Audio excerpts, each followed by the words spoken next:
What's up, party people? We're live here from Texas. Still here.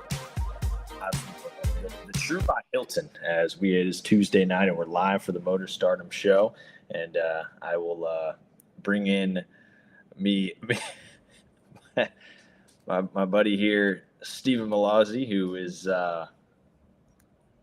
dead, maybe reportedly. Don't know where he is, but what's going on there, Steven? What's up? I'm ready to rock and roll. Motor Stardom showtime, baby. Took a quick power nap, got a civil procedure exam tomorrow, and here we go. Time to talk some racing. Oh yeah, always love hearing about your recent education journeys and things like that. I don't. You know, it's exciting. You had what did you have this past week going on? What were we talking about last week?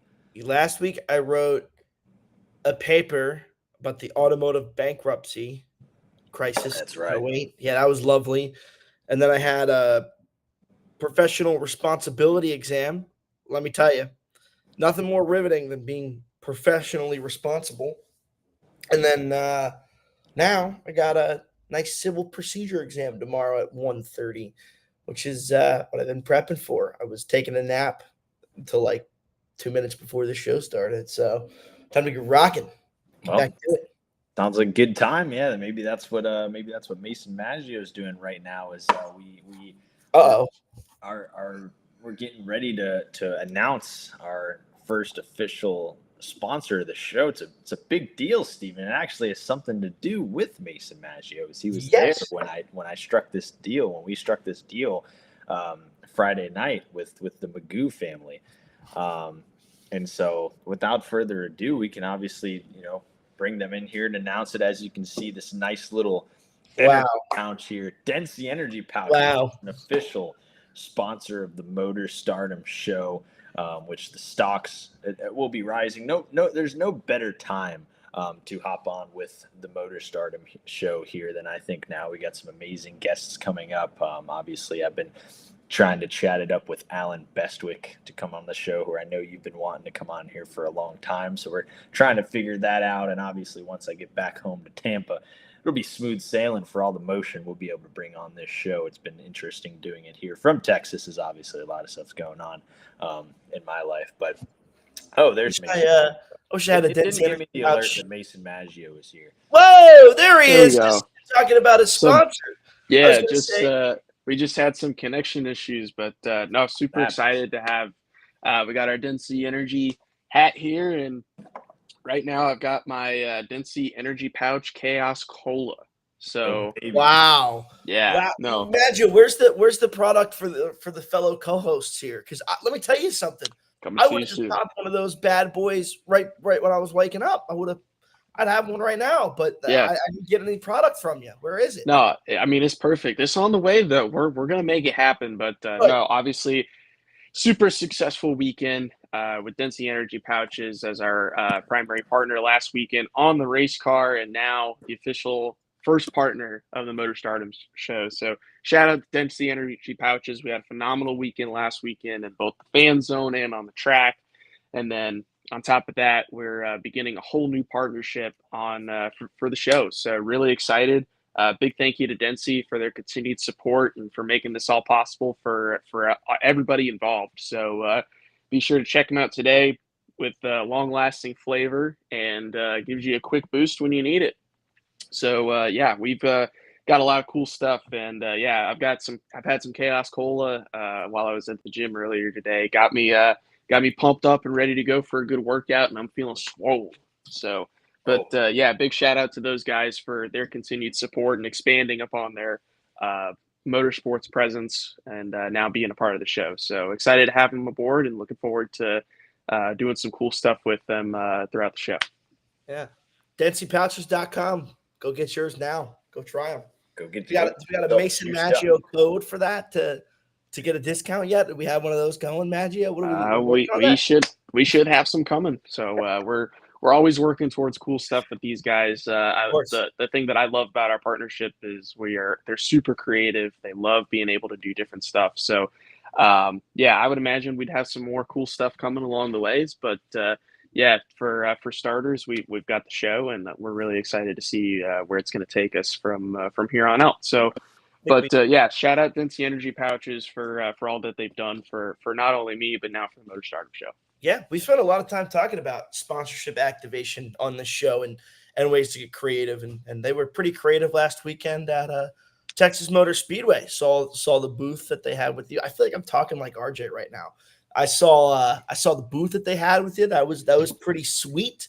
They had a bunch of stuff going on there. They had a nice fan signing with you. Yep. That's the type of stuff that we're looking for. Type of stuff, when you get that brand association with a certain driver, really separates the sponsorship men from the sponsorship boys, as we'll put it. So I'm really happy to have them on here with the Motor Stardom show, and glad that they're doing wonders for your career, Mr. Mason Maggio. Absolutely. Well, we appreciate it. We appreciate their support. And like I said, we're all about creativity, and they saw this as an opportunity to expand upon it and be more creative. But yeah, so I mean, let's get into Texas. There was a lot that happened with all three national series. I feel like it was a pretty exciting weekend than what we're used to seeing, guys. There was a lot. Gio Ruggiero hit grass and took flight into the sky, which me and Mason were talking after the race. I was standing right where it happened on pit road. I was just wandering around, first time at Texas, and this was, right towards the not beginning, more I think in the first half of the race is when it happened, and I just hear boom, like just an absolute explosion, and like. Yeah, that wreck was absolutely wicked. Steven, were you watching the race live on Fox Sports Uno? Yes, I was. Just riveting coverage of that race. I was so enamored with how that coverage went. But no, seriously, kind of a crazy event. A little bit of a crapshoot. Lot of, and honestly, we were kind of due for a good old truck series disaster race. We hadn't had one in a while. So of course, leave it to TMS to be that for the truck series. Yeah, honestly, I like a good occasional crapshoot. I really do. Like every few weeks, I'm okay with an occasional disaster of a race. And that was like a pretty interesting way to go about it, right? Like there was a clear dominant car, and I think all the cautions added some intrigue that made it really interesting, because Corey Heim would have dominated that race had it have been just a green flag race. He might have lapped the entire field in the truck series race. But we got to see some action. RBR, I think, had double top 20. Dennison and Rayon both finished in the top 20. Frankie was running, I think, 18th or something when he had a right front go down hard into the wall for that 33 team. They've had a tough go at it recently. But yeah, pretty crazy event to say the least. That was a sad moment when the 33 hit the wall. I wish I got a quote graphic on that. I got two of them in here we're going to use for the show, but Frankie Muniz was not a happy camper after that issue happened, and reasonably so. Running so well, obviously he was doing well. We had I had the screenshot of NASCAR Mobile where we had Frankie Muniz in third and Cody Dennison running fourth, and that number 2 truck. All of a sudden, that number 2 truck got some speed, man. What the hell's going on? Yeah, I don't know what to tell you there, man. I got nothing. I got nothing to tell you. I can't say anything about the 2 truck right now. But we are so back. Great day for the RBR guys. And I don't mean to cut you off here, but did you notice Magoo's wardrobe change mid-show? Yes, I did. I wasn't gonna call him out on it though. That's not even a call out. I respect it. I was honestly just trying not to think of a shirtless Mason Maggio during our show. That's I have to keep it together. There's a well, I felt like my shirt was a conflict of interest for our sponsor of the show, so I was like, let me put something more team attired. So shout out JGace Motorsports, Rock Lace Hardware, 3553, or if it's vice versa, I can't tell. It's hard with my camera, but it made more sense. But hey, Density Energy Pouches all the way.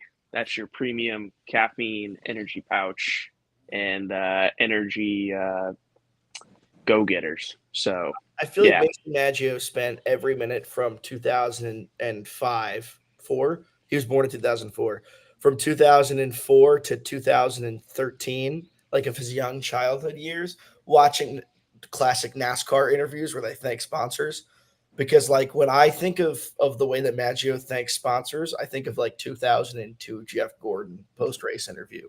So I just wanted to throw that out there. You know, he's very like structured in the way that he thanks the people. So yeah, We love yeah, that. before the people. But yeah. no, I mean, getting back to Texas, I mean, the truck race was crazy. The the grass captured a lot of victims. I think in all three series. In all honesty, Yeah, I think so. it's amazing how many times like we just haven't learned our lesson. Apparently, with that we're not cutting through grass. We're driving race cars, not lawnmowers. So I thought that was very interesting. The amount of times we've seen wrecks start basically from guys clipping the grass in the tri-oval. So Yeah, uh, yeah. I let's thought it was let's super. talk about that. That's a pretty interesting common trend that we've seen for this weekend. I thought it was super interesting how many people on social media were like, "Yeah, it's time to move the grass." I'm like, isn't it time for us to learn not to touch the grass? Like, is that the is that the is that the standard now? Every time drivers hit grass, we're just going to move the grass because I think that that's pretty silly. Because you'd think that you'd watched two people do it in the truck series, that nobody would then go do it in the Xfinity series, and lo and behold, we do it in the Xfinity series and the truck series. Um, but Mason Maggio, grass wasn't the only thing claiming victims this weekend that I would like to talk about too. But we'll get to that later. Somebody very specific claimed the live of Justin Allgaier on Saturday afternoon. But we will get there at some point, I imagine. Um, yeah. Maggio, what do you think about the grass thing? I mean, it's kind of a shock. I mean, it's been there for God as long as Texas Motor Speedway has been around. It does claim victims, right? It's hard in the moment when you're battling for a position and you think that you got another lane, and then all of a sudden it just shortens up like within a second, But that's just the characteristics of tracks like Texas Motor Speedway. We see it at tracks like Charlotte and the old Atlanta, but I think it's interesting how the grass has just claimed so many victims. You would think we would have a little bit more awareness as drivers to, hey, by the way, the grass is going to come up quick, so don't clip it or don't make that third lane when you know it's going to quickly disappear. So it's interesting, right? It's torn up a lot of race cars. That's for sure. I mean, I thought Talladega was last week. I even told that to my Nice. spotter during the race. But it was definitely crazy. I don't know an answer for that though, to be honest with you. I really don't know an answer as far as what would change. I guess it's just guys needing to be more aware. I Yeah. mean, it's hard to say. But you know, somebody like a Gio Ruggiero, very new race car driver, right, to the truck series and to just the bigger style tracks, right? He's never even done that stuff in the ARCA series. So for him, that's a brand new learning curve. And unfortunately, he learned the hard way. But for some of the more experienced guys like Sam Mayer, for example, with that one restart wreck, like that's where it's like, okay, we need to calm it down a little bit and realize what's going on before we start, you know, jostling for position. So I don't know. It's just an interesting case that it took so many victims and we didn't learn from the truck race. We carried that into Xfinity. It's a whole debacle that I don't think anybody really has an answer for other than just being more aware and having more awareness when that stuff comes up. Yeah. Yeah, it's I don't know. I hated the let's get rid of the grass thing because I think it's a bunch of BS. I mean, it's never been a problem. I mean, it can be a problem for some people if you make it a problem, but it's never been that type of let's move it issue. Now, when people talk about whatever grass versus turf at tracks, okay, that's a conversation. Keep the grass, remove the grass in the backstretch when we sent Ryan Preece to the moon. I mean, Ryan Preece still got sent to the moon, but in a different way this past year at Daytona. But how about Stephen? Where I thought you were going to head when you were saying the other thing that we experienced at Texas was the bump in turn 3 and 4, and maybe that's what Chris Rice hit, but the bump in turn 3. Oh, I never said any names there, buddy. That was you who threw the name out there. I kept the name out of it. That's on you. Yeah, I mean, I heard it. I think I've just heard it so much from your mouth into my ears that I automatically assumed. But like you said, we'll get to that later. The bump in turn 3 and 4 obviously was treacherous. We had the famous clip of Kevin Harvick jinxing Kyle Busch as he went through turns 3 and 4, trying to make his way up the field, and he spun out. Mason, as a guy that drove this weekend, obviously at Texas, what is 3 and 4 like? What is this bump that people are talking about? And is it more treacherous when you're at the bottom, or when you're in the middle, or when you're in that like third, not really a third groove, but if you're in that groove, you're probably going around? What is it like going in that area that so many people were talking about this week? It is really, really fast. The amount of on throttle time that I learned that you can carry throughout those corners was insane. And the fact that the car was sticking. And I think for the Cup cars, with how low and flat they are to the ground, I think that's probably where you'd see the cars getting a little bit more upset because they were hitting so aggressively over that bump. For the Xfinity cars, we were just high enough to where it wouldn't make a difference in spinning out too much. And obviously we saw that throughout the day, and the same thing with the Truck Series, right? But I think with how easy it is for those Cup cars to bottom out, which I think they're easier to bottom out than what we see in the Truck and Xfinity Series, it's treacherous. Like, and on top of that, the aero factor for the Cup cars does not help with the situation. And I think it was more of an aero problem than it was the bumps, because I mean, they just get so aerodynamically sensitive. I mean, you just see them whip around like it's no tomorrow. So I don't think it's a bump issue. I just think it's an aerodynamic issue with being behind cars. Anytime those cars are in clean air, they're flying, they're doing whatever they need to do. The moment they get in dirty air, they can't do anything. And I mean, another prime example is look at Michael McDowell coming out of turn 2.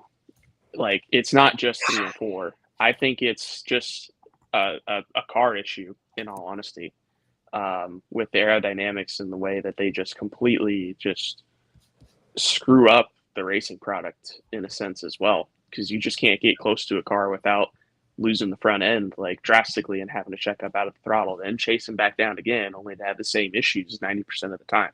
So, more of an aerodynamic issue than I think it is a track issue. The track is fine, and I think it proved that in Xfinity and trucks.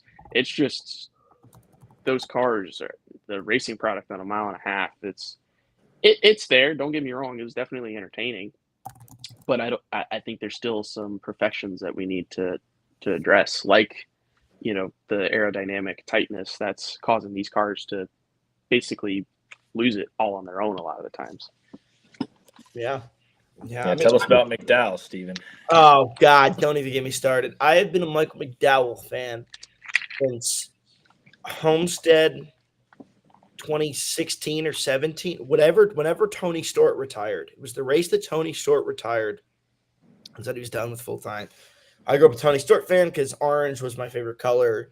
And, Home Depot was a sponsor for a long time. And then it kind of just stuck with me. And I'm like, oh, RJ is gone. Oh, no, that was just my camera. Oh, RJ is back. Found a new feature. And what?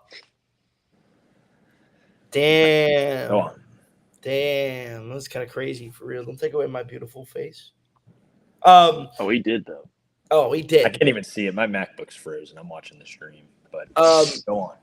And I remember looking at the top 10 and being like, man, all these guys are super boring. I don't want any of them. And Michael McDowell in the 59 car, I'm not messing that up. It's not the 95. It was the 59 car for Levine Family Racing, finishes top 10.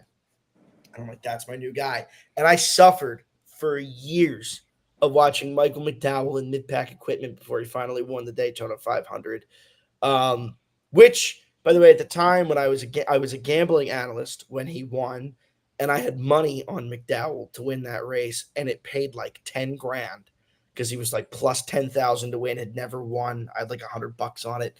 And it was actually a big part of where I got the money to move to Charlotte from, was that one Michael McDowell Daytona 500 win. And then, like he obviously won Indy Road Course, and that was a couple of years ago now, right? That was 23, I think. And now we're a third of the way through 25. And I was like, man, he's got a real shot to win a race on like an intermediate track using what is pretty raw speed, but a little bit of strategy to get him some track position, like an actual battle up front. And he had it and won. And that friggin' caution came out, and it was all downhill from there. And even like a third place finish, man, he would have been, a car that's fighting for the playoffs on points still, a third of the way through the season. That's awesome. But losing those 25 points from wrecking killed his day, kind of.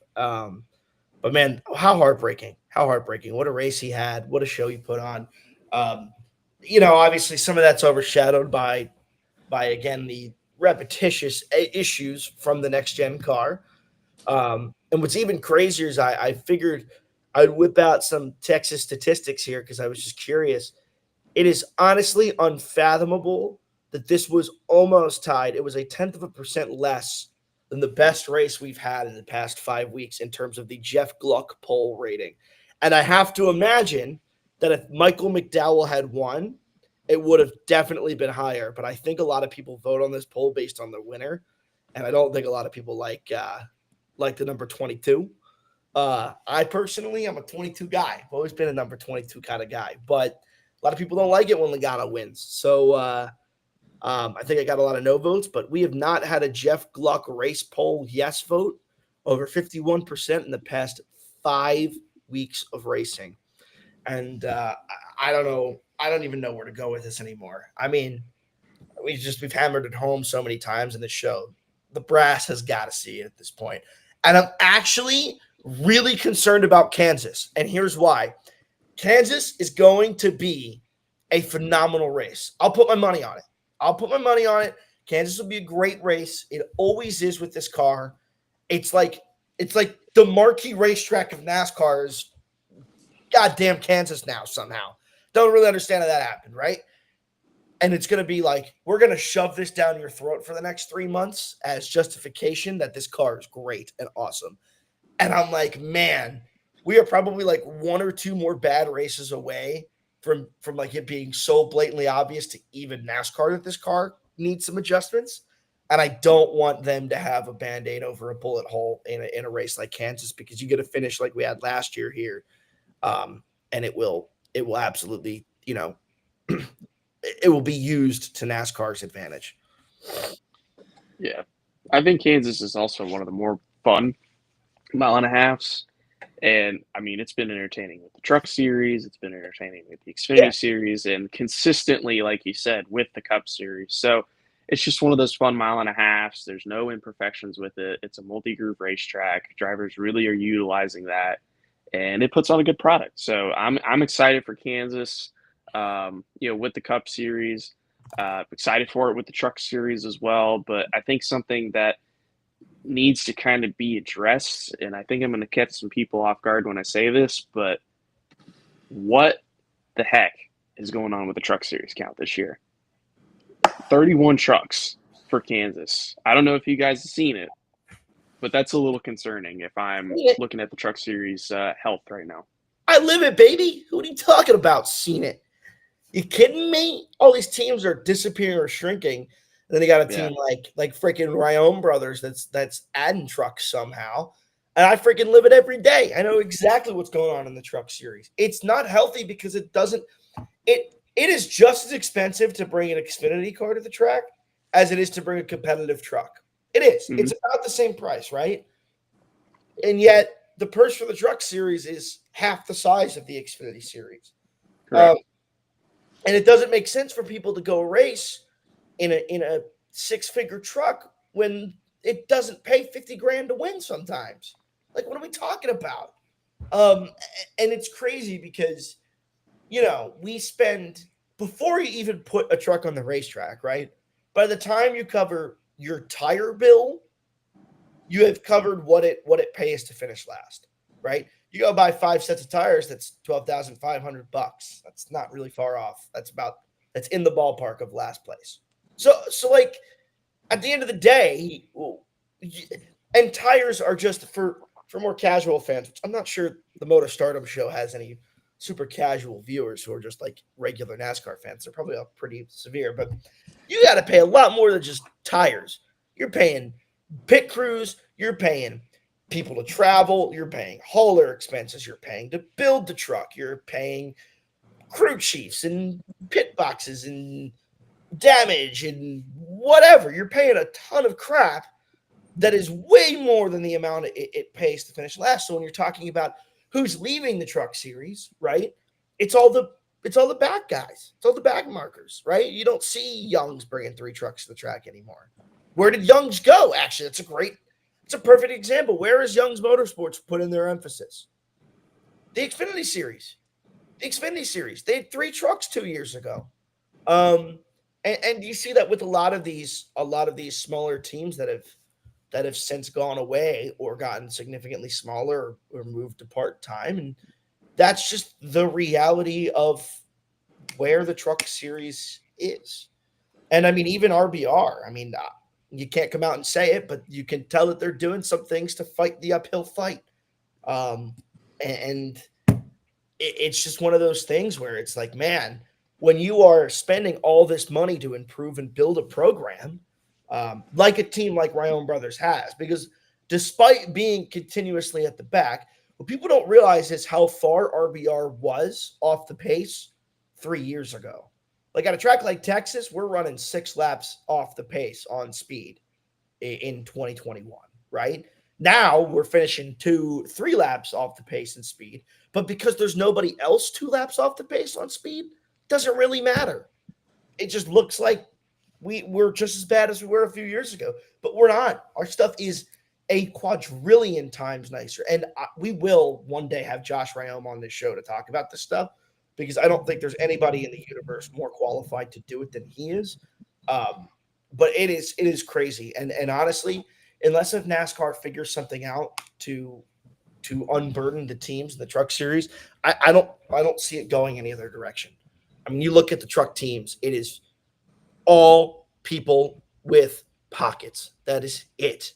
Tricon's got Toyota, Spire's a Cup program, Front Row's a Cup program, McAnally's got Napa, right? Like it's like, man, Thor Sport, Duke and Rhonda obviously do this as their passion child. They love it. They love the sport more than anyone out there, I think.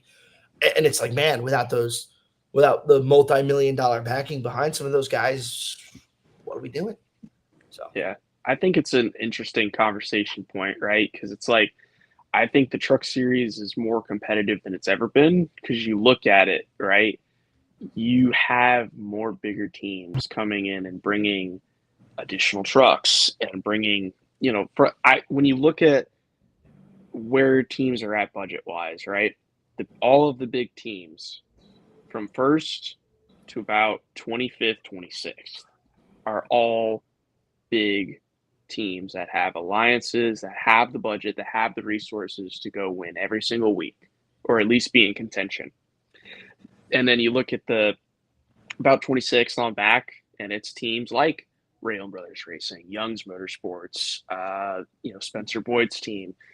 And it's crazy because you look back at, it's very similar to what we talked about with Ryan Vargas with the health of the Xfinity Series, right? There wasn't as many big teams. That's the same thing for the Truck Series, where you look back and you look at, like Steven said, like in 2019, Rayon Brothers Racing was finishing top 20, top 25 every single week, and they weren't near as good as they are now. They didn't have near the resources that they have nowadays.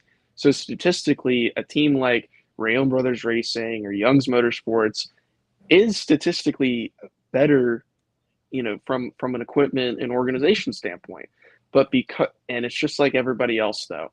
Everybody gets better. The big teams, the small teams, they're finding ways to get better, but the statistics technically don't change. It's a little bit of the data that does not, or I shouldn't say it doesn't change, not an evident change in results, but in data, there is changes, there is differences.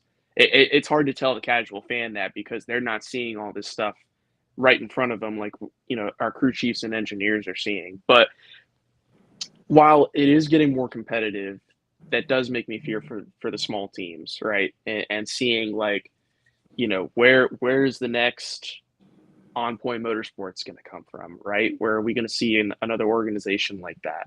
When are we going to see, more small teams break into the truck series and put together valid efforts to run full time and put things together? We're not really seeing that. We're seeing two small full-time teams in Rio Brothers Racing, Young's Motorsports. Actually, I should say three because you got Spencer Boyd's team. But every other small team that shows up to the track nowadays is part-time or select races. We've got to get these guys to want to commit to full-time, and part of that is the purse money and being able to pay these guys what they need to in order to at least break even in the truck series. And Steven brought up a good point with that. The purse money is a lot of that. And it's the reason why I think you see a series like ARCA that's struggling to bring car counts. I mean, you look at Nashville Fairgrounds. There were only two big teams that actually showed up to Nashville Fairgrounds as well. It was Joe Gibbs and SPS, which is essentially GMS's rebirth. So, you got to find a way to make it to where these teams can make a living and can continue to put money back into what they've already spent just to go racing. Yeah, that field at Fairgrounds was interesting because, I mean, you got the Joe Gibbs racing car, who, in my opinion, I feel like that's how Sawalich kind of came up, where he was in races where there's nobody else you're racing.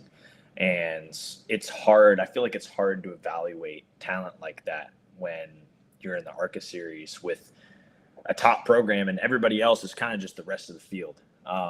Right. And to where now Sawalich is in the Xfinity series. And honestly, I didn't people are shocked, but to me, like, I didn't expect much from Sawalich because I never saw him competing at that level. I never saw him, his racing hard against others, competing for those wins. Yes, he had those races with, Zilich when Zilich would be in the 28, sure. And I feel like Zilich came on top most of them. But I don't know. It's a weird dynamic, and then I agree with everything in the truck series where you have so many. And we were kind of talking about this. I mean, this is a conversation me and Tommy Joe would have 4 or 5 years ago when this started happening in the Xfinity series, where it was all just Cup affiliated programs just began flooding into the Xfinity series, to where kind of like when we had Vargas on talking about it, a few weeks back about those teams in the back of the Xfinity series that have flooded out. You talk about in the truck series, Mason, like an On Point Motorsports who have left the face of the earth. And then obviously so many more teams with that. It's a very certainly interesting dynamic that we went into, but kind of like you guys say, it's just about having the pockets. And that seems to be what brings everybody to where they are today. And the teams that aren't, they fall out. Yeah, I did just look it up too. Like in 2021, with Keith McGee and Jesse Wuji. Oh, baby. We are 7 and 6 laps down on pure speed, respectively, right? And this recent weekend, and Dennison had a really miserable pit stop. We were 1 with Frankie when he crashed, 2 with Josh, and 3, we ended up down 3 with Cody. And like, that to me is not only did you add a truck, but every truck finished at least half the amount of laps down of our best truck 3 years ago, or I guess 4 years ago. And it's like most teams don't make it anymore that long in the truck series to grow. And obviously part of me is pumping up my guys, right? Pumping up my guys. But it's demoralizing when you don't see that effort come up. And a lot of teams are just like, why wouldn't I go race elsewhere? And honestly, the problem is especially stark in ARCA. The ARCA thing is, it's getting ugly in ARCA. Like it's getting that was a tough field, one of the weakest fields I think we've seen in ARCA in a really, really long time. And like that is disappointing to see. We need to figure out some type of overall plan for these lower divisions to keep them viable for people to keep coming and racing in them. To me, the way I look at it is like, I feel like it's a bad field. It's a bad race when we look at it in the way of like, okay, if Joe gives racing cars in there, and then you have like the B and C's, then it's bad because we know who's winning. We know who's winning the race. We know that 18 car is going to destroy the field. Now, Never you even take the 18 and the 23 out of the field. Let's get crazy, right? Let's just see what these guys do in the middle of the pack. Like, I know we're going to bring Chris Taden here in a second. Fast Track Racing was running like third when I saw a highlight in that race. You're not going to see that, usually anywhere else. But you sure did in that race because they were the B class organizations in that field. But I agree with what you're saying. It's just it's gotten really weird, and it does. We talk about all the money. I mean, we know Joe Goose Racing is flooded with money. What are they getting out of being in the ARCA series? I'm sure they've addressed this before and been asked this conversation before, but I certainly wonder it all the time. Like, what are we getting out of putting that 18 car in the ARCA series? Like, I mean, we farm in checkered flags for the drivers we're going to put in there with the money that are going to come up and eventually guaranteed a truck series ride, because how are they going to say no? Well, I won all these ARCA races, so I deserve a truck series ride. Well, you didn't beat anybody. Or you could be like Swalich and go straight from ARCA to Xfinity, but it's an odd dynamic. I don't understand why they're there. I think the ARCA series would certainly be much better on a week-to-week basis at these short tracks if it was just the other teams and not Joe Gibbs Racing wiping the floor with everybody. But that's if I had to guess, the answer for why that 18 car still goes is simple. At least in the context of this season, right? Which is the driver, right? Max Reeves has a multi-million-dollar sponsor behind him. The kid's 15. He's not going to trucks yet. He's not going to Xfinity yet. There's nowhere else for him to go but ARCA. And the goal, I think, is to probably build him a resume to the point where you can go to NASCAR and try and justify him getting a jump start in a national series race. Obviously, Joe Gibbs, by running this ARCA program for him as a 15-year-old, is building the foundation for the relationship and setting themselves up to have somebody to lock up one of their Xfinity rides for years to come. The odds are, like a lot of the guys we see end up getting trapped in what we'll call Xfinity Series limbo, right, where it's not easy to get approved for Cup and there's not enough rides because the Cup guys, when they get there, kind of stay there for decades. Hamlin, Keselowski, Busch, and the rides don't expand. There's not more rides, but you keep getting guys who deserve Cup Series rides come through the ranks without any more seats opening up. So somebody like Max Reeves, you're sort of wanting for the business model of JGR to kind of get trapped in that Xfinity Series limbo for a few years. And by doing what they're doing in ARCA, they're really establishing a solid relationship. And that's, by the way, this is nothing about Max Reeves' race car driver. It's way too early to tell. I was just saying solely from a sponsored business perspective. That's probably why Joe Gibbs Racing keeps going to these ARCA East races. And I don't think if they didn't have somebody like Max with that type of support and that type of longevity potential in NASCAR, that they would still be running that program the same way. Yeah. And before we move on to the next topic, I want to go back to something that RJ said. It's tough to evaluate a driver in the ARCA series because of the strength of the field, which is not much. I think that's a very interesting comment because it's interesting in the fact of, yes, it is vividly weak. We cannot deny that. I think a lot of people would agree with us when we say that. But when you look at somebody like a Sawalowicz, who is a very talented race car driver, there's no question. But and it's funny enough. Damn, man, he was about to make a good point too. You hate it when Maggio's cooking. Good old Italian Maggio cooking, and you freaking lose it because of Wi-Fi. Yeah, he was making a good point. I don't want to steal it from him. So he was. Is he back? I don't know. In the meantime, shout out Jesse Little watching with us. Is he really? New opportunity with Sam Hunt Racing. I was almost going to send him a message today, and literally I was scrolling through his profile. Was planning on reaching out to him this week about coming on the show sometime. Jeez. hate it here. I hate it here. I can't even say anything without there being some sort of connection issues. But dude, you need a Your Wi-Fi. Yeah. Your my Wi-Fi. Wi-Fi needs a Density energy pouch right now because like it's slacking. We need that energy. We need that boost. But Mason Maggio's Wi-Fi break brought to you by Density Energy Pouches. brought to you by Density Energy Pouches. the spirit, embrace the spirit of the Vikings with the Density energy pouch. But anyway, do I need to go back to my point, or are we back? No, we wanted Wrap it up. We actually didn't say anything while you were gone. We were waiting. No, I hate connection issues, but anyways, it's tough.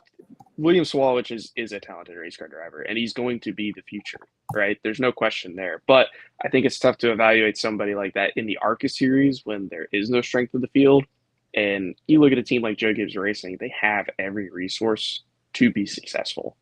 There's nothing versus a Andy Hillenberg where it's like, man, we're just going to show up and we're going to unload with the setup we have and go from there. But then you take somebody like a William to the Xfinity series where it is very, very competitive from the front to the back. I mean, shoot, last weekend at Texas, I was battling my butt off for 29th and 28th. Like, and I got out and I'm tired. I'm like, man, that was a dog fight just for 26. But, it's a conversation I had with Josh Rome, funny enough, where he's like, it is a completely different animal racing from the front to the back. Those guys are just on a whole different level when it comes to being competitive, being smart, making moves. And on top of that, Williams never been to a lot of these racetracks before and has not driven these cars. So when you look at somebody like that, where just give them the time to learn the cars, the tracks, and give them the opportunity to learn, how do I race up front? That is something that is not talked about enough, because we see guys like a Josh Williams, for example, right? Where Josh has proven to be a good race car driver, but it's such a different animal running up front that I think it's just taking him longer to grasp that concept of, oh, I don't have to ride around to bring the car home in one piece anymore. I need to go up front and make moves and be aggressive. And I think that's something from that standpoint, where it's like a smaller guy like that needs to adjust that small team mindset to the big team mindset. Not saying William has that same exact mindset, but it's much different than, going from an ARCA car where, okay, I'm starting on the pole, I'm leading every lap, I'm winning the race, and I'm basically just passing lap traffic. You don't learn anything from that, right? Yeah. So when you go to the Xfinity series or the truck series and you're running up front, there's a lot that you learn from the guys around you. And I think that's something that is tough to evaluate, right? Because you're going from a series where you're dominating and not learning anything by dominating. And then you go and you realize, like, man, everybody's good. Every single driver in that field has some sort of resume and is very, very good. And when you look at somebody like a Max Reeves, where, to Steven's point, it's too early to tell where he's at as a race car driver, because he's only 15. He's still got a ton of time before he's ever going to get to that national level and start, understanding that concept. But it's hard for when we see guys come from the ARCA series and jump into the Xfinity or the truck series, because it's so hard to truly evaluate, like, how good are they, in order, like, because there is no competition, unfortunately, like, to say, hey, I saw this guy, make a really good pass on 2 or 3 cars and, make something happen.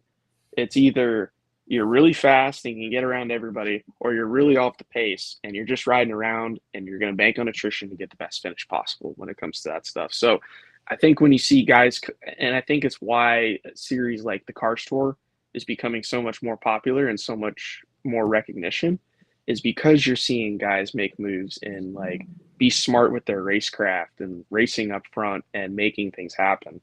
And honestly, from the things that I'm hearing and the things that I'm seeing from Cars Tour, I would not be surprised if they jump a series like ARCA in popularity and get more recognition from national TV brands like Fox or something like that.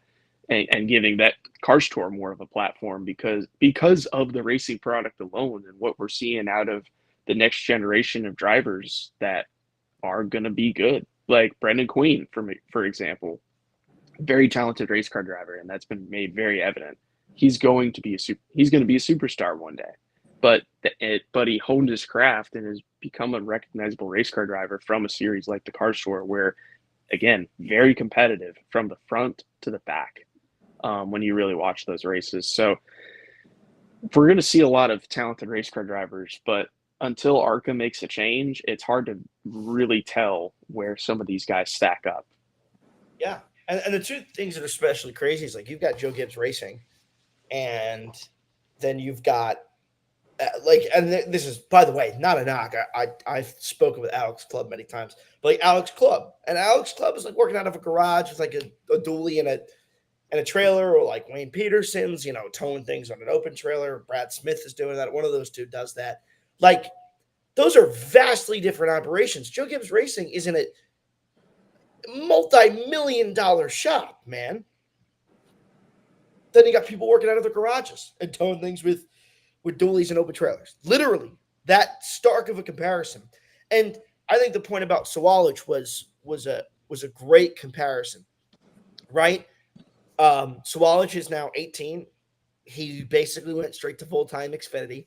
He did a few truck races to get probably approved. I don't actually know what the thing was, but he did all the stuff he could at ARCA so that NASCAR did not give him a hard time about doing truck races, so that the second he was old enough, he could go straight to full-time Xfinity.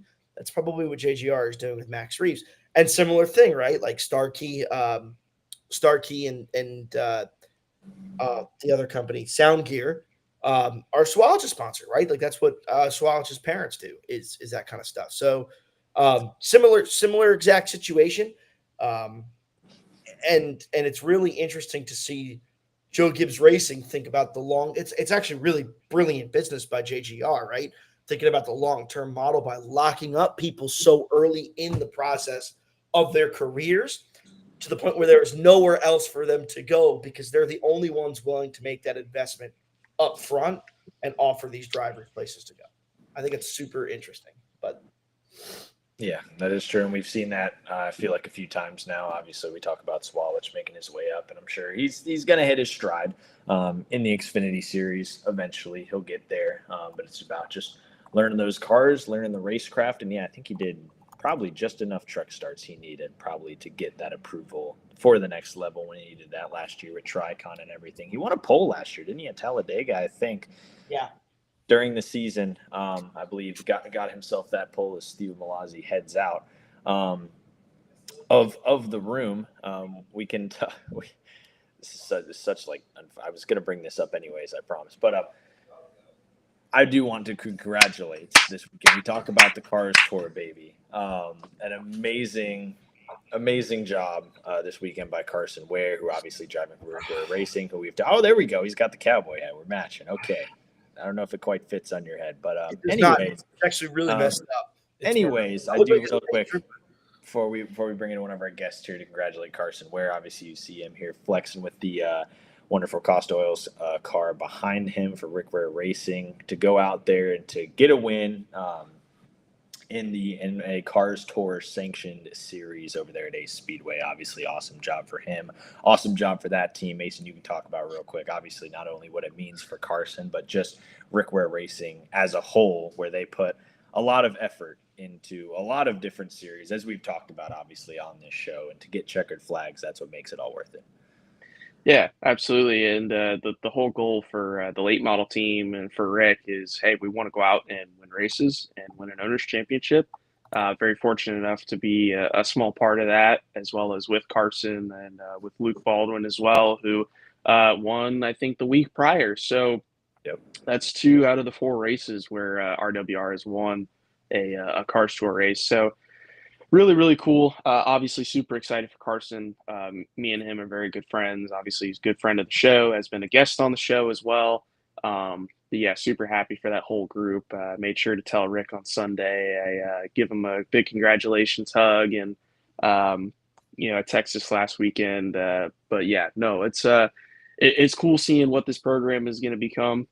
Excited to hopefully have a couple more chances as the year goes on. But yeah, we're coming out guns blazing and bringing speed and bringing fast cars to the racetrack. So that's really cool. And this year for Rick Steele, it's about collecting trophies, and I think we're off to a good start with that for Luke as well as for Carson as well. And now just hopefully whenever I get my next opportunity to drive a late model, I can do that as well. So hopefully, fingers crossed. Oh yeah, trophy hunting, baby. Hopefully Mason gets back in that seat and can join Carson Ware with the trophy hunting. But I know we're getting into the show here, and I want to bring him in. He texted me saying there were some road blockages going on. He's driving around Texas. Mr. Christopher Tate, we have brought you in here. First of all, where are you driving? Where it seems like you're making zigs and zags. Fun fact, Chris was like 10 minutes down from me, at least an hour ago. Now he's driving somewhere. I'm way up north, close to Bowie now. So close to Bowie. I don't know where that is. Mason, you know where that is? Not a clue. I have no idea. It's like straight up 287 going towards Wichita Falls. Okay. I don't even know what Wichita Falls is. I got no idea. Yeah, we're winging it. It's about, I don't know, not up 35. It's about 30 minutes away from 35 though. That's fair. Chris, you from here, right? You live here? What'd you say? You're from here, right? Texas? Yeah, born and raised up over here. Moved away a few years ago, so I'm just home for a few days. I'm just not getting home, so. That's good. You're obviously here for the race weekend. I don't know if you heard much or how much you heard of our ARCA conversation. And obviously, you can probably channel into that as far as resources when you've done your races for Fast Track during the year. We've been talking about what Joe Gibbs Racing compares to an organization like Fast Track, like Alex Club, like Steven talked about as he exits the race car. Yeah. What can you talk about from a driver perspective, being there, being at the race shop, and all of that hoopla? Really them and the Venturini cars, they're what people call top notch. So I got firsthand experience that last year. Really just kind of, sorry, my dog's right here. But just they're so much faster. And I don't know how to explain it. Like, yeah, driver plays a huge factor, but the equipment does too. And I got a big experience of that just because, like, I had a couple cars spin out in front of me once and not even half a lap, they're already up to fourth place. So, yeah, experience, yeah, it's valuable for them to be up there and racing and everything, but at the same time, they're really not really racing anybody getting that race experience per se. Yeah. So let me ask you a question, Chris. Am I understanding this right? You were in the Marines? I was, yeah. I just got out 2 months ago. So you go from Marines to race car driving? I was actually doing it while I was in, so. Yeah. You want to talk a little bit about that? That's a pretty crazy, I think, unparalleled experience in racing. Yeah, so that was a big goal of mine while I was in, was to, if I don't get to do it a whole lot, at least I'll have that to my name, being like, the first active Marine to ever race in NASCAR. Yep. But I started racing cars in 2019, and that was whenever the whole COVID stuff, right before that all started. And I moved up to Carolina before I enlisted. They made my first start at Myrtle Beach. And then, COVID happened, couldn't get a job, so I had to come back home. And I kind of got stuck here, so I really didn't want that to happen. And that's whenever I enlisted, just hoping I'd get put back in North Carolina, stationed there in Camp Lejeune. And luckily that happened. And then, yeah, it allowed me to go to like different races every week, or not every week, but more times throughout the year than I ever have, and just kind of make connections, and really ultimately just found myself behind the wheel again after 3 years and just kept on trying to build from it. Yeah, and you made, obviously, your first start a few years ago. Obviously, everything that led up to that first ARCA series start. I know you did start some late models and things like that to train up for that. What did it mean for when you got there finally, that first start? Obviously, I know we had all these talks about it. I mean, first it was the approval process. I know you went through that. That was something that you had to go through. That couldn't go to Charlotte, so you had to make that first start at Iowa Speedway, which I know still you had a great time with it being your first start. How was that? What are the emotions like of that? I mean, I know we've talked about this before, but when you basically, Chris, for those who don't know, Chris he was going to make his first start, Charlotte Motor Speedway, if I'm not mistaken, and then reached out to say, hey, no, that's not happening. Not approved for that. You need to make your start at somewhere smaller, and that's what led you making that first start at Iowa. What are those emotions like when you kind of? I mean, we made the whole announcement, we did it and everything, and then they're like, no, can't do that. It was honestly heartbreaking because you get all excited, you put all the stuff in the plans, and the a lot of the purpose behind that race was to honor my friends I had riding on the car, and I was gonna have the families and everything there, and to have everything really going smoothly to where all of a sudden it was like, hey, it's not going to happen. Just in like a matter of like 2 hours. That was really kind of a gut punch. So it was definitely left me scrambling on what we're going to do.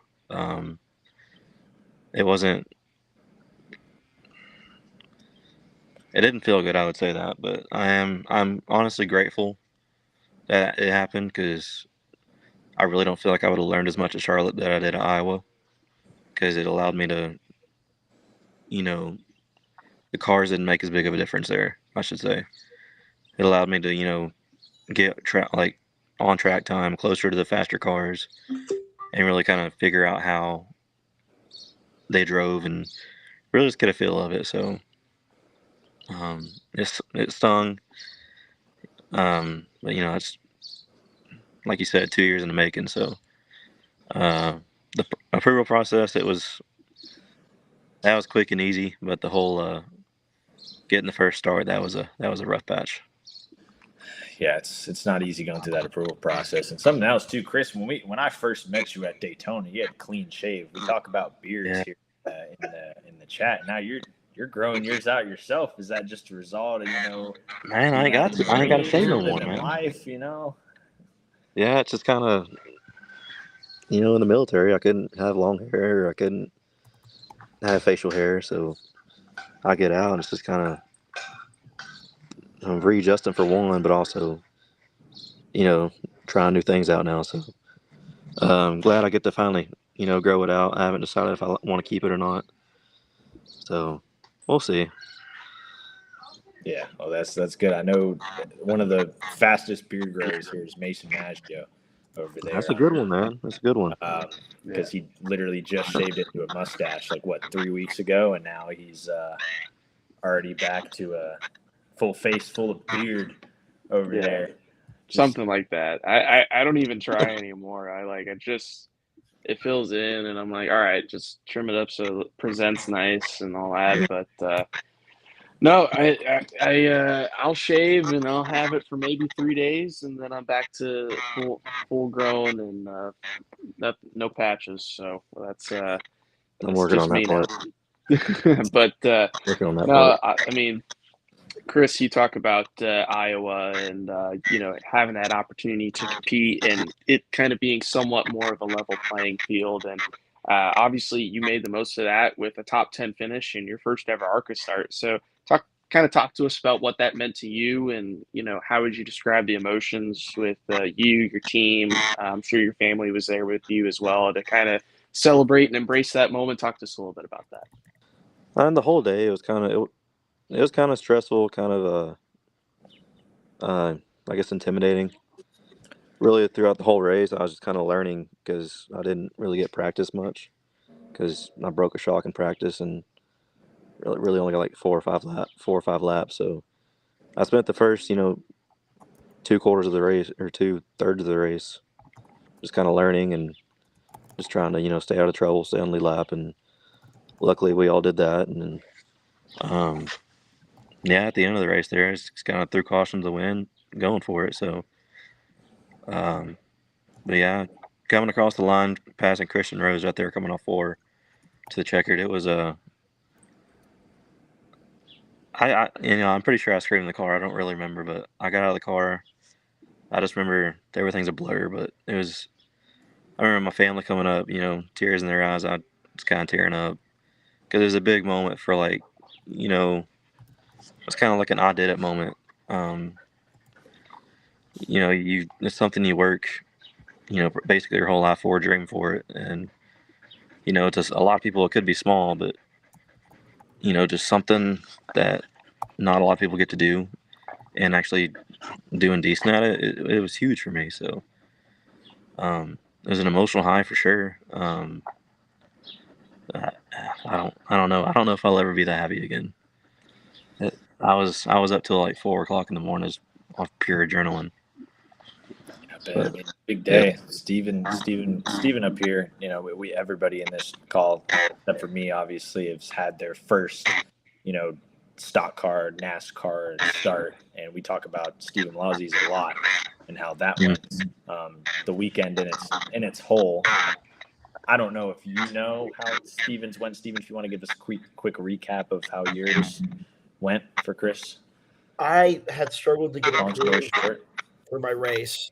I did. It was conditional, and a really backmarker crappy team in NASCAR, glory to God Racing, blew an oil line in front of me, and I smacked the turn 9 wall at Mid-Ohio, and we totally thought that they were going to take away our approval. We ended up doing a lap in qualifying that was like 15, 20 seconds off the pace just to do a lap after like literally beating the truck out with a bunch of fucking hammers. I didn't mean to say effing, and then it just slipped out. We somehow ended up coming home with a lead lap finish at 22nd and was running 17th in the last lap, and then got wrecked by her teammate of all people. Because that's just how racing always decides it wants to go. So yeah, see, I found out about you whenever you was the whole Outback deal. Yeah, that's it. That's what I remember. I gotta be honest. That is we're back. That's such a common theme that happens. That's pretty much my claim to fame. 0 top 10 finishes, 0 career wins. But you know what? I can give people free bloomin' onions. I have that power and I have that authority. So Kyle Larson, be warned, because Kyle Larson's not giving out free cars to people, HendrickCars.com, but Stephen Malazzi is giving out free Outback Steakhouse to the people. Are you still working there? Yes and no. Right now I'm in a break because I'm in final season for law school. Okay.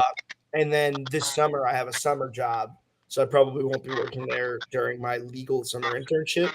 But then at the end of the summer, when I have a little bit of I have a month and a half between the summer job and the restart of law school, I'll probably go back to Outback while I'm there. Pretty crazy, yeah. Just a guy. Crazy. Yeah, I remember that. I remember you posting about it, and then a few weeks later, you're sponsored by Outback. I thought it was crazy. Yeah, I did too. I remember, and I've this is another one of those stories I think we've talked about once or twice on the show too. It was literally the truck race at Martinsville where we used rain tires for the first time. And we didn't get out of the trucks until after midnight. By the time I got home, it was 4 o'clock in the morning, and then I had a lunch shift. And there was just this table, man, that was just on my freaking nerves. The soda's flat, the bloomin' onion sucks, the steak's the wrong temperature, and then left me $1.72, I think, as the tip. On a $70 check. It was not a yeah. And happens a lot in the service industry, right? And you gotta bite your tongue. I'm damn, you know what's crazy? Yesterday I was literally on Fox Sports, national television, million people tuned in to watch that race.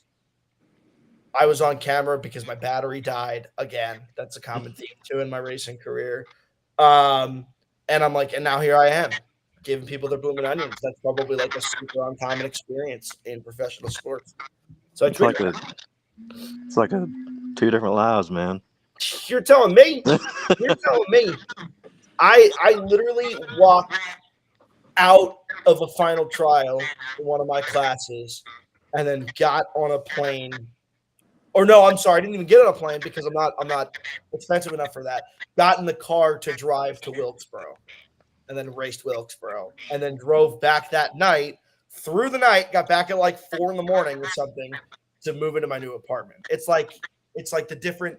There's like a hard divide between racing Stephen Malazzi, guy who finishes 33rd at Rockingham in the NASCAR Craftsman Truck Series race, and lawyer Stephen Malazzi, guy who does law stuff. Slash Outback Steakhouse Stephen Malazzi, guy who does Bloomin' Onion stuff. Who does the Bloomin' Onions? Yeah, it's an interesting life. Like I always think of when I the Daytona 500 last year, when I'm no driver, but when we had The Rock at the 500, so in the media center right in front of me, Pitbull, DJ Khaled, all this star figure right in front of me in the media center, and then I drive back same day, and the first thing I do is deal with an upset customer at Chick-fil-A. It was great. Literally 3 hours later, like I drove back just in time for my 2 to close shift that day, and it really, for all of us here, it really just puts things in perspective, doesn't it? Yeah, it certainly does. I believe it or not, before racing, I worked a couple different jobs. For one was sorting out garage door parts and pieces for a business that I am actually sponsored by with Crawford Garage Doors, and did that for handful of months, and then I worked at a little mom and pop taco joint as well, and did that. And it was funny because I remember in 2022 I had made my first 1.5 mile start at Kansas, and then I had a night shift on Monday, and I was like, man, what a rapid transition from racing Friday last week in the truck series at 1.5 miles like Kansas. And here I am working behind the counter, serving tacos, burritos, whatever people wanted. And it's an interesting transition, but I mean, to I guess the point that we're trying to make here is it's like it's not all fame and glory. At the end of the day, we're all working super hard to be where we're at, and obviously, Christopher, you're a prime example of it. We're serving our country, and we thoroughly appreciate you doing that and for making that sacrifice and continuing to take the time to do that. So that's not gone unnoticed. That's harder than any job that any of us have had. That's damn sure. But it's just amazing. But it just is proof that if you work hard, your dreams are going to become a reality. And I think Christopher, you're a prime example of that for a lot of guys, whether they're serving or not. And it's really cool to see how far you've come as a driver and to have those 2 different lives. And I look at Steven in the same factor as well, from being a waiter to a race car driver, or from RJ's standpoint, from working at Chick-fil-A to talking with us, which he thinks we're stars, but I don't know what he sees in us. I guess we're just here. But no, I mean, it's just living proof that hard work and dedication will get you to where you want to be. And I think you're a prime example of that, Christopher. I appreciate it. You got Chick-fil-A guy and Outback server, United States Marine. They're like the same thing. They're not different at all. Chris, you got any? The Marines are serving up justice while Steven's serving up Bloomin' Onions. And RJ chicken minis. Yeah. Chris, you got any plans to do any racing this year that you want to talk about, or just still trying to figure stuff out? Or I've got so many ideas, but I'm still trying to figure out how to execute said ideas. I'm talking with Fast Track a little bit about doing stuff. I'm really wanting to try and I'm eyeing the truck race at IRP. So I'm trying to really just do anything. Don't really have much lined up. It's still y'all know the struggle. So it's been a lot harder getting everything going since getting out of the Marines than I anticipated. So I'm hoping I can get some stuff lined up this year and hopefully sooner than later. So, but yeah, I'm really wanting to. I'd like to do Charlotte, and I'm gonna go back to Iowa, and I'd like to say I got some unfinished business at Kansas because last time I was there, I didn't even make it a quarter through the race. So yeah, we'll see. That's y'all like I said, y'all know the struggle. It's just kind of We do. trying to figure all those aspects out and see if we can't land a ride somewhere. Yeah, well, you gotta find a deal. Hopefully, when all the stars align and we talk about this year, I want to bring in here our first official segment / question presented by Densey, where we're gonna ask you or anybody in here. We all can answer this collectively. Presented by Densey's. Here's this graphic I made in the hotel lobby today. As I sat and watched rain downpour. Chris will ask you, where do you want to be? This is interesting for you in the life that you have lived, and you think about the last 5 years that have happened. You talk about 2019 when you started racing, thinking about if you would be anywhere close to where you are 24, 2025. Where do you want to be in 5 years? If you have a 5-year goal span, and how do you plan to get there? How do you imagine that going? So I'm going to say on 2 different levels. Personal level, I want to, establish my, life in Mooresville because I just moved there a couple months ago. So I'd like to, get a house, get comfortable there, and just really just start trying to build that life. On a professional level, ideally, I would like to be running full time, hopefully in, trucks, or if not higher by then. So. Plan to get there. It's just kind of keep trying until you get something. So I'm just gonna keep doing what I've been doing, just kind of working day after day and reaching out to anyone I can really, and just kind of make some connections, and then hopefully one day we'll get there. Heck yeah, you heard it there, baby. Christopher Tate wants to be in the Truck Series, a series we started talking about that has seen a lot of fame and glory over past years. Certainly, we were talking about the truck count earlier being interesting, how hard it is to run in the Truck Series. Steven talked about it, how hard it is to run in the Truck Series. But if you're saying you're eyeing a Truck Series start at IRP, may have to. We're working on it, man. May have to turn up there for that. We'll see. Hopefully the dominoes fall in place for you there, my friend. Is that a track that you've ever been to before as a spectator? Or? Never been there. I've only been to Indiana once. And Who has been to IRP? I haven't. Maggio, have you been to IRP? I have not. I've only been to Indianapolis for PRI. Nope. So still gotta figure it out. I would like to go to Indianapolis, whether I'm racing or not, just because it's still Indy. So, but no, I mean you can't go wrong with Indianapolis. It's that is definitely one of the bucket list tracks, whether you're a race car driver or just a casual fan. That's one that you got to experience at least once. Yeah. And another thing, I want to do IRP. Because I want to do a race before the playoffs start. Yeah. And I've told multiple people, like friends of mine, they all call me crazy for it, but I really want to do a race at Darlington. I don't know why, but I have this strange confidence. I got like this strange confidence that I can do it. I feel like I'd be pretty good about it. Let me tell you something. The most expensive race you could do on the schedule is Darlington or Bristol. No, Darlington is way more expensive. Oh yeah. You have to buy every set of tires at Darlington. So that's tens of that's over 10. I mean, that's like even in the Truck Series, I think it's 8 sets now. So I think it's $20,000 in tires alone. The tires of the trucks? Yeah. Jesus. Yeah.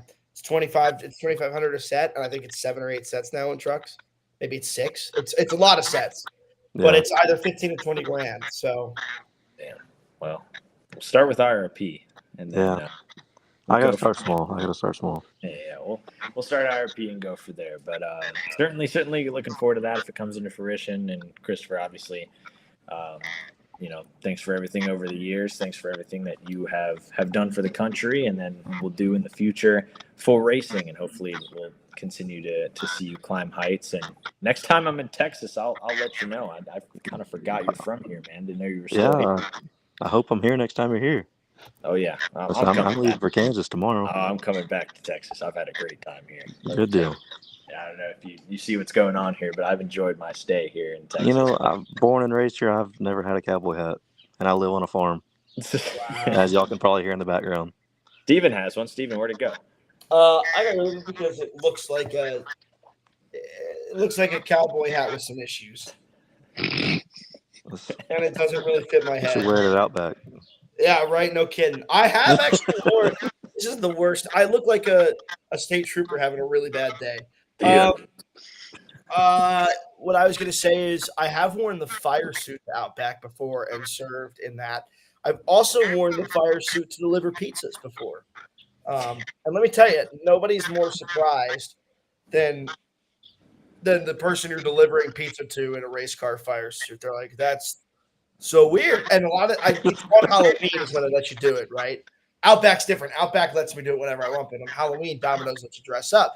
So I dressed up as a race car driver, and they're all like, "Wow!" And I'm like, "Yeah, have a nice day. You just got your pizza faster than you ever get it before in your damn life." And I get this, yeah. So next Anyways, cowboy hats. next time you do it, though, throw in like a hero card in the pizza box.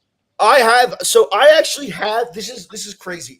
It has happened at Outback more often, but I have been recognized at Domino's delivering pizzas, which is like a super awkward crossing of worlds because, like, imagine if, and I'm not in any stretch of the imagination comparing myself to Saquon Barkley.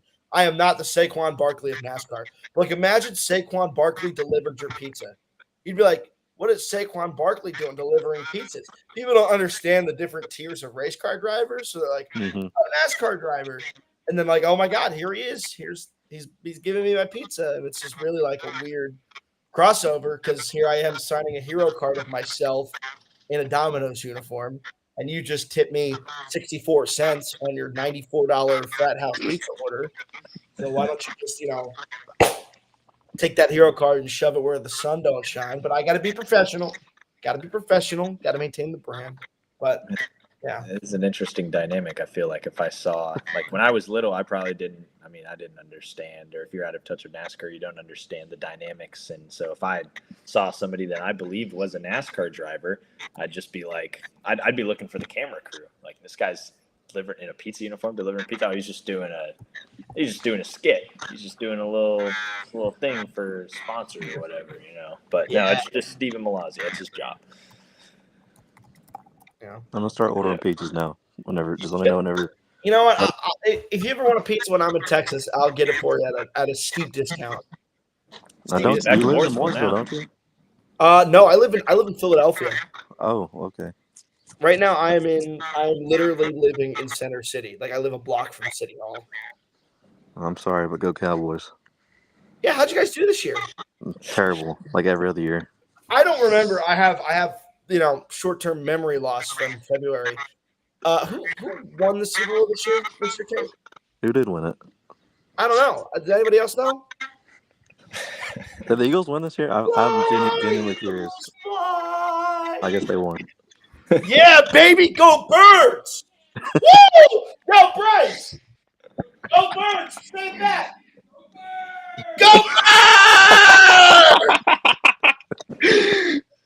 It's like we'll walk down the street in Philly and we'll just say "Go Birds" to people walking on the street. It's kind of ridiculous, but fuck the Cowboys. We love that expression too. No, love the Cowboys. I mean, we suck, but I'm still a fan of them. Yeah. What loyalty means. So before it gets too messy about football, Chris, we'll let you go. So we wrap up here. Chris, thanks so much for coming in here. We're definitely gonna catch up with you soon, man. And when you're back here, we're gonna have to get some barbecue. Sounds good, man. I'm looking forward to it. Appreciate y'all. Sounds good. Thank you, Chris, for coming into the show with us. We got a nice Go Birds going on there in Steven's house. That's pretty cool. I like that everybody's uniting. Hey, I also, Maggie, I just want to let you know, and I'm going to do this to you on straight. I hope we clip this. We should clip this. I did just have somebody text me and say, all I'm saying is Mason Maggio is attractive and #would. That is a legitimate text that I just received. On while I'm doing the show, I'm looking at I get a text message, and that is the legitimate text I have in my inbox. Oh my God. You must be doing something. I don't know what you got going on there, but my God, the ladies flocking to Mason Maggio, a surprisingly common theme here on the Motor Stardom show.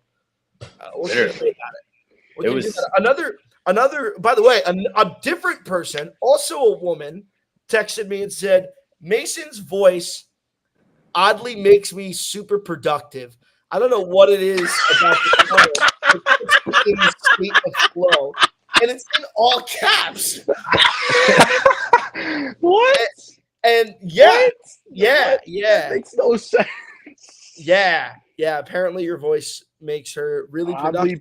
Oddly productive. I've never heard that before in my life. But hey, yeah. I'll take him when I can get him. That's a new one.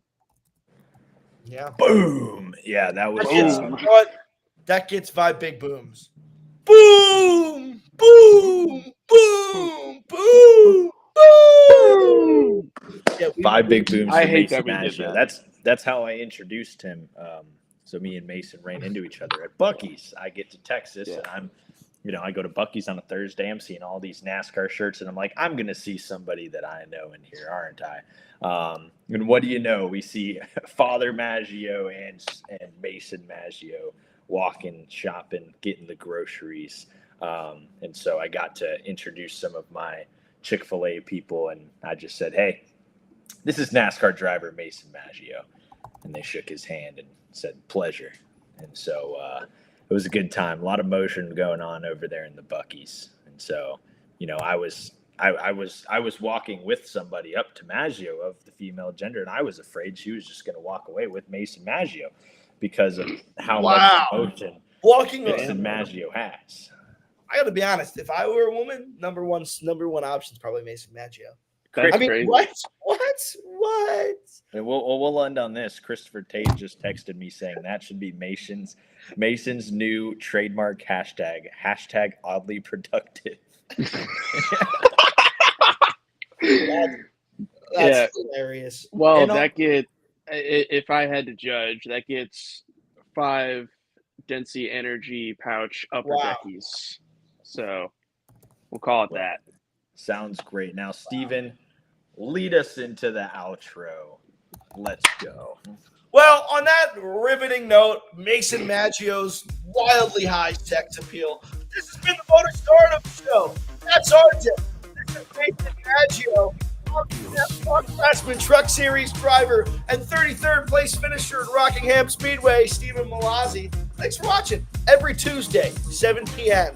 We'll see you there.